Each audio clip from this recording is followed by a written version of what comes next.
Okay. I don't know what to call this, so I'm gonna start. So with the Bears, just go over the Bears. By the way, I am a Green Bay Packers fan, and you know how NFL fans get when the media pumps up a guy, then the fans that maybe watch a couple of their games there. Because here's the thing, I actually been paying attention to how the Bears been maneuvering, what actions is things they've done. Because it lets you something in a little bit about myself is that I like hard fought football. Yes, I love when my team is winning. I love when we're dominating. I love when the Packers is on top. But what I don't like is squash matches. It makes it not fun. It doesn't make the win that much better. I remember a time in 2015 with the Green Bay Packers with Aaron Rodgers. We had third string quarterback, running back. Excuse me. We had third string wide receivers, second string wide receivers, fourth string tight ends going against the hottest team of that time, second hottest team. But around that time was Cam Newton and the Panthers. Second hottest team, the Arizona Cardinals, against Larry Fitzgerald. And that game and that time when we tied it and took it to OT, that's what it felt like to maybe, damn, we're going to get a chance. And what an amazing game by Aaron Rodgers. Really showed, by the way, what Cam Newton means by what's a game changer is. Game changer. A person who can utilize and make anything around them a weapon and use it to their advantage. Same thing, DeAndre Hopkins is one of those wide receivers. No matter who threw him the ball, he made it work. That's what you call a wide receiver.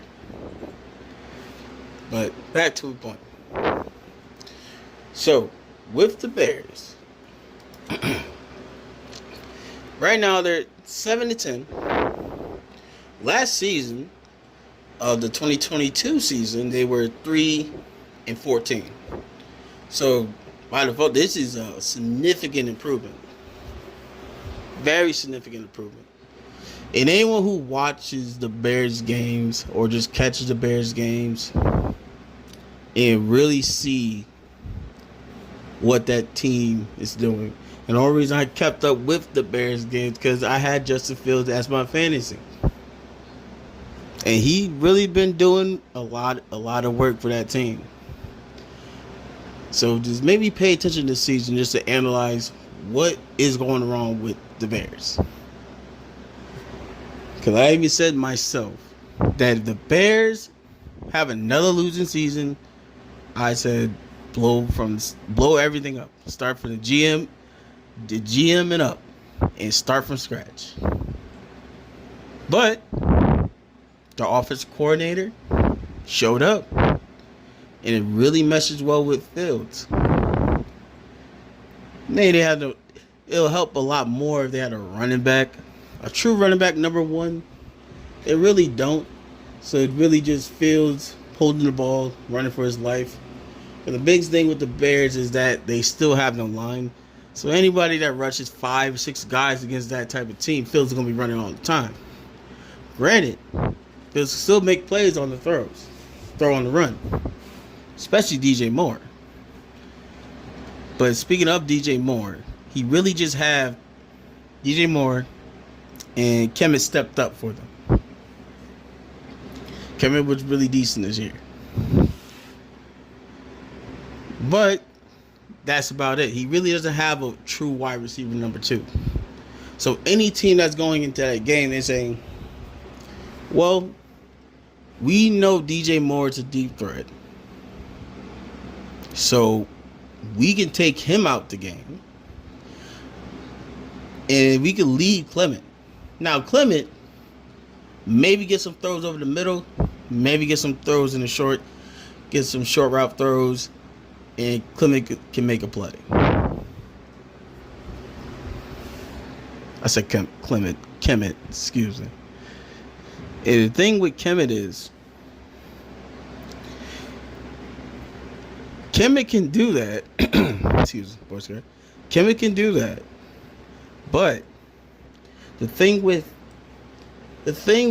going against teams, and they know how much impact DJ Moore has, as you can see from previous games. Even when Justin Fields is out, DJ Moore still helped out with a lot of these games. A lot of these games.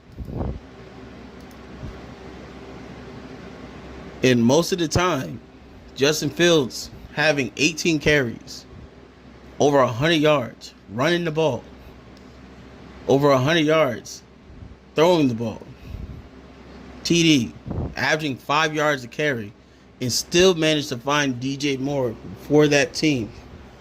Find Cole Kemet for that team. Darnell Mooney, he's not going to be more of a wide receiver number 3 guy. That ship has sailed for him. And it's not really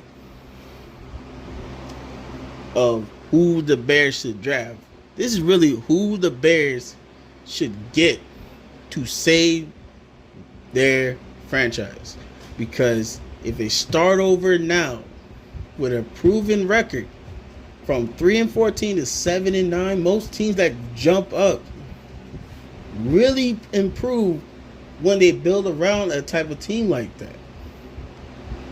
Good example, the Cowboys in the 80s when they drafted Troy Aikman, Smith, and all those guys. That team started out losing. Then progressively they got better over time, and then they dominated for 4 years, and that's how it became America's team. And when you look at a team like this, not saying the Bears is everything's gonna turn around, the Bears make the playoffs and win the Super Bowl, but if the Bears want to have some type of thing, something to give the fans, they want to make this up to their fans. What the Bears needs to do is keep who they have. Keep them. Because why build around a player who, judging based off of actions, now keep in mind, I'm judging this man based off of actions. Rather, that's a one-time thing.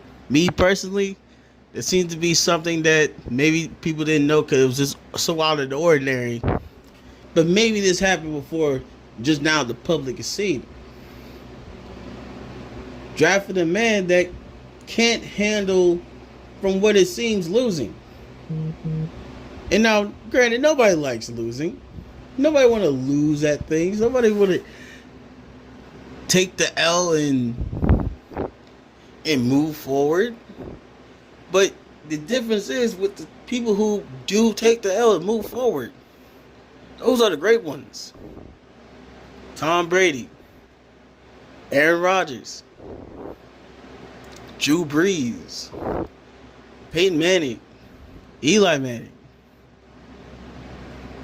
All these guys with a winning mindset, that despite whatever happens, I'm going to go out and play ball. And if you lose, I will go walk to that man and shake his hand and go press forward. Because honestly, it's really a bad look when right after a loss to run straight to the stands and hold on to your mother and start crying. Because here's the thing. That young man is in college. But when you get to the NFL, you're not leading kids. You're not leading kids that enjoying their time in college. These are grown men. These are men fighting for survival, to stay on this team, to win something, to keep their livelihood. These are men that are putting their lives on the line to victory, to greatness, to be in the Hall of Fame. Because otherwise, you're not here to be great. You're not here to do anything else than be average. The hell you doing in the NFL? NFL's not made for average. NFL is made for greatness. Because you don't have to go far to be great. But you need to be great up here. Your mind. Because a lot of things will teach you, especially with football, what I learned, is the game is literally 90% mental, 10% physical. Because most of the things, adversity, all those things, is mostly mental. Mostly mental. Handling tough losses. Handling the fact that you might get cut. Handling the fact that you might not make the same amount of money that you did last season. Handling the fact that you might just tear your Achilles. You never be able to play football ever again. Handling the fact of going through a series of losing streaks. And just to bring that up, if you look at Bryce Young, because one thing from watching him play, what I noticed, is that Bryce Young can handle adversity. Bryce Young has that winning mentality. Now, granted, the Panthers, they're not good. They're not good, and honestly, I didn't expect Bryce Young was going to come in and change that, because how are you going to change a house that has a weak foundation? It's like painting a house with a weak foundation, expecting it not to fall. Oh, we painted nice. You got nice interior and nice decor. Take one step, oh, the whole house comes down. It doesn't matter with anything in life, especially with changes or anything. If you want to change something, you start at the core root of it, and build up. Because you gotta wonder, how did the Bears go from 3-14 to 7-9? How did that happen? Started off with an offensive coordinator. Started off with some moves they made in the front office. Started off with acquiring DJ Moore. Start off with buying into Fields and finding him somebody that works with him so he can play football the way he knows how to play football. And that's the thing. When you get these type of things, these type of guys, making these types of moves, that's how you're building towards success. Yes, I'm not going to like playing the Bears twice a week when they get good. But you know what I'm going to love? Is the fact I get to look forward, talk smack to other Bears fans, and watch a great football game. That's why I watch NFL. That's why I like watching football. That's why I like seeing the best versus the best. Because one thing you say, watching the Patriots dominate all them time, but it was a very entertaining game watching the Legion of Boom versus Tom Brady. Watching the Philadelphia Eagles with Nick Foles versus Tom Brady. Those were games that had impact around the world, because those games is what tough football looks like. The score is tied. You're a drive away to either win it all or go home losing. A drive away to eat or die of starvation. To eat that championship because you're hungry for it, or you're going to die of starvation. That's what tough football is all about. You know, I'm a firm believer that I do not believe any team should be trash. I do not believe that teams should be trash. I do not believe that the Commanders should be 4-13. I don't believe that the Cardinals should be 4-13. I don't believe the Bears should be 7-10. Even though this is really a improvement. So I'll give them a bit of a pass on that because they actually improved from last season. For sure don't believe that the Panthers should be 2-15. I believe the Patriots should be 4-13, nor the Chargers to be 5-12, or even the Titans being 6-11. It doesn't make for great football. It doesn't make for that. Because what makes great football is when you playing the best, you can only get better fighting the best. You're not getting better beating on a level 5 character when you're level 100. You only gonna get better facing a level 100. Matter of fact, a level 101, level 102. You're only getting better facing tougher opponents. Which is why you look at the AFC North. The AFC North is very competitive. They're only making each other better. And really, I mean really, do not sleep on this Browns team. With Joe Flacco coming in, a nice veteran that stepped up for that team while Watson was out. With that defense, yes, they're going to make some noise in the playoffs. That's a team you're not going to want to face. Really not going to want to face. I don't really want the Packers to face. So I'll be scared. I'll be just scared of even facing the Ravens because their defense is just as good. Especially fighting the Browns at home. They're 8-1. But the Ravens are real dangerous. Real dangerous on the road.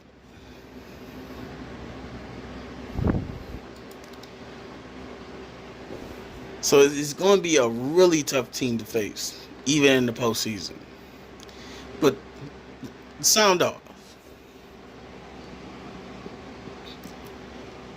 What the Bears should do,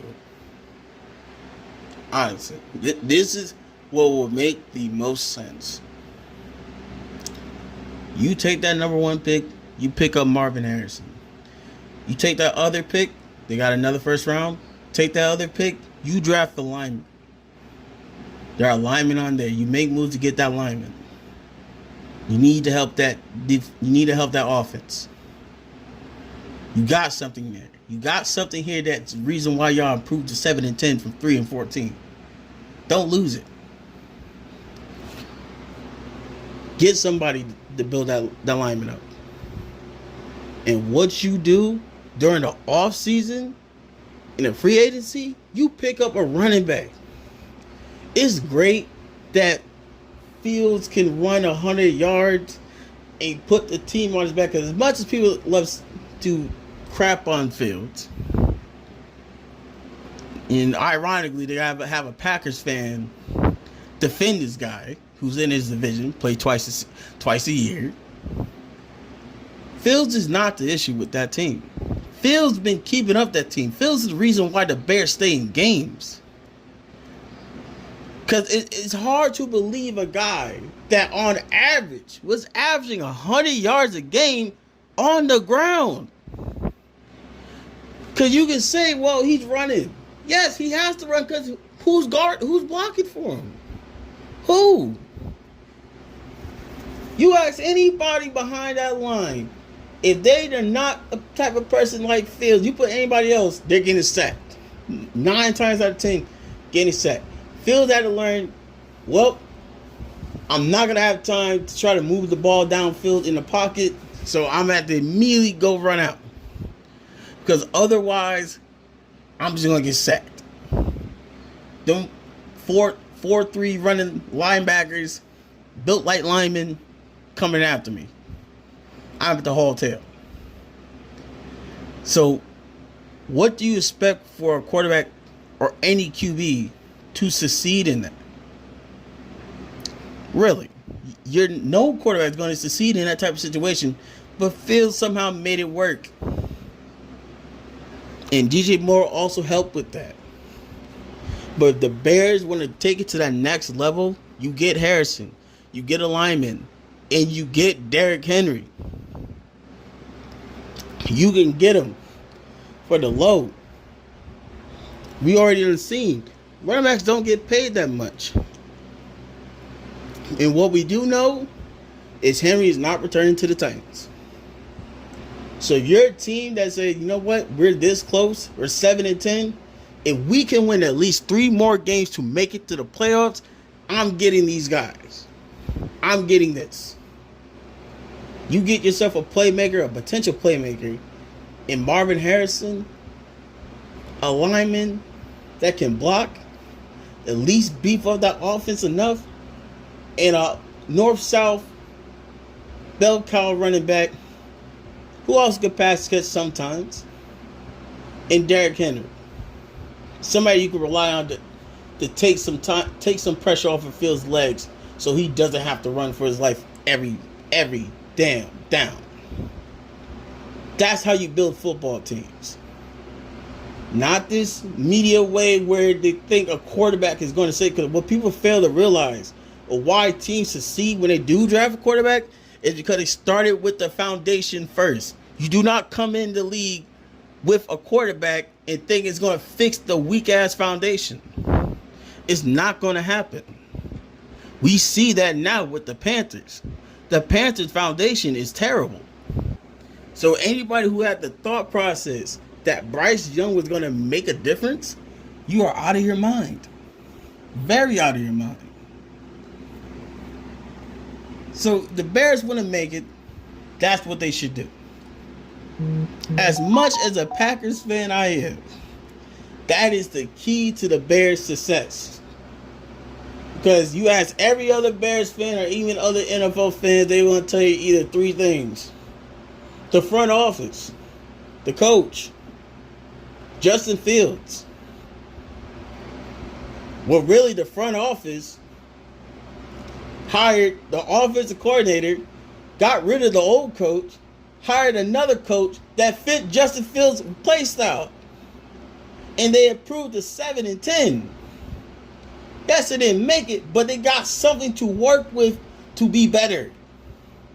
To win at least 3 more games. Win 3 more games. What? Be 12-8? Or 12-5? Potentially? I mean, not 12-5. 10-6? Maybe? Shoot. Why not? Why not?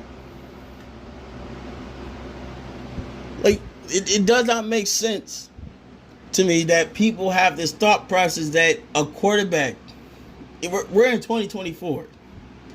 I'm about to be 27 years old. In my time of watching football games and analyzing, noticing how football NFL fans think and process is very interesting, because we've seen time and time again that drafting the QB is not always the right move. You can argue why the 49ers are so dominant, because the 49ers had a very good foundation. Nick Bosa was one of the key pieces they needed to take them right to where they are.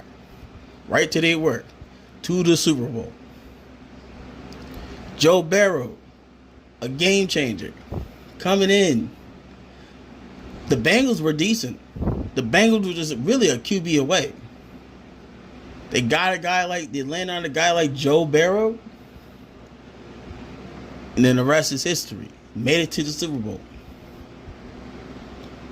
That's the time when you draft a quarterback.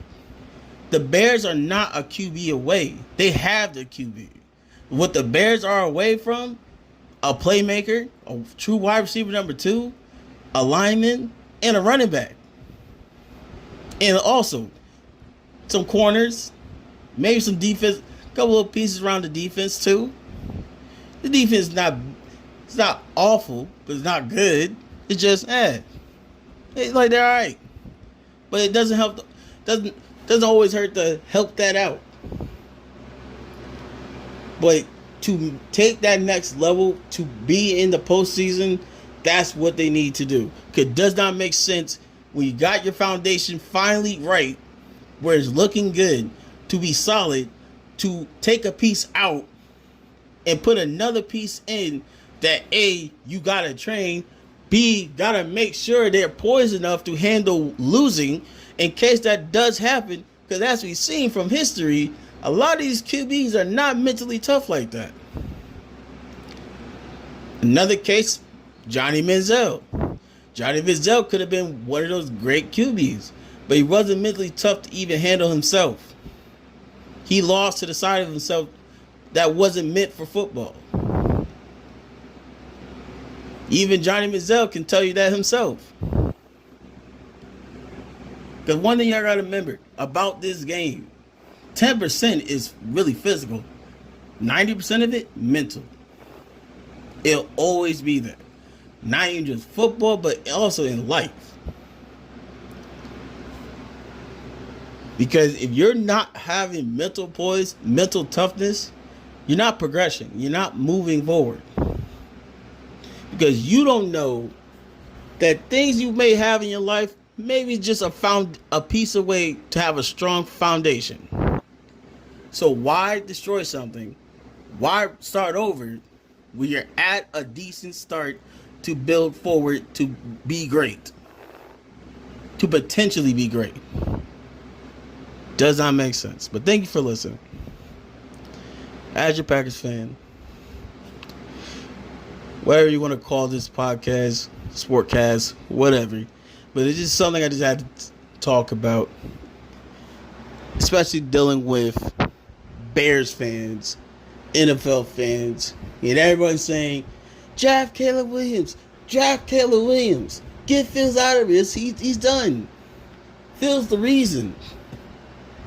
Like, it make me question, like, are they a fan of football or are they just a fan of whatever team is hot and they're also their favorite team and they just say something like, oh, well, this makes sense.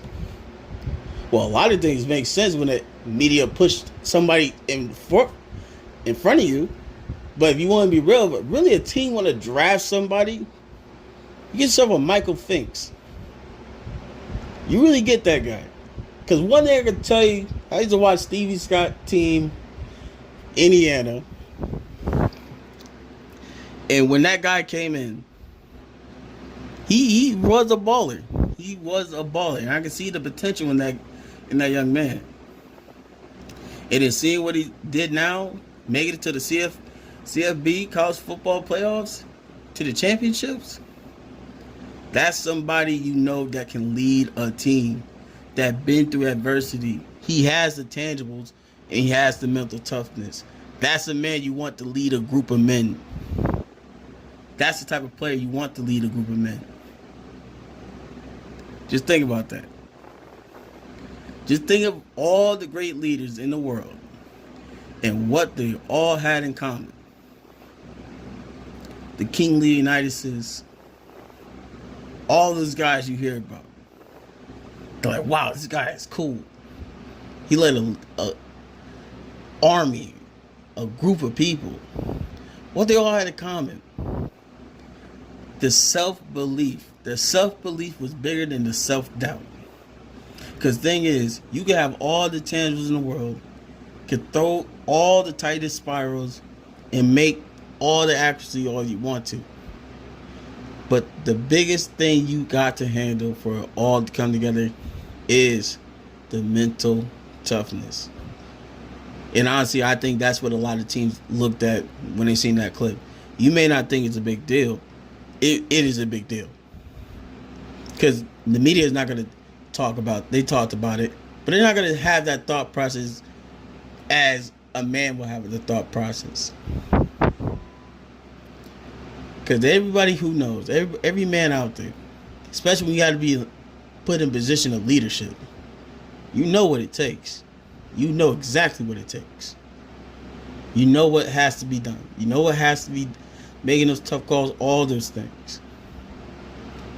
And even when you do everything right and it doesn't work out, you know you not to dwell on it. You keep pushing forward. That fire, that hunger doesn't stop. It only gets better. Because even in losing, you still win because now you got a chance to be better. That's what a leader is. That's what a leader do. You don't cry. You don't look at a loss as something that, man, I can't handle.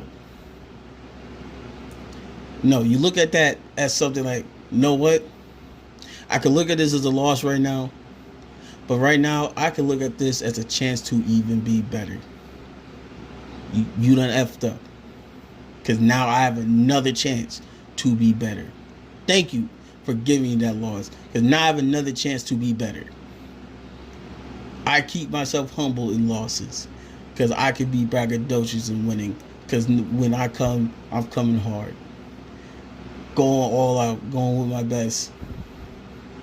Because I look forward to the moment I can lose again to be even better than the very next time.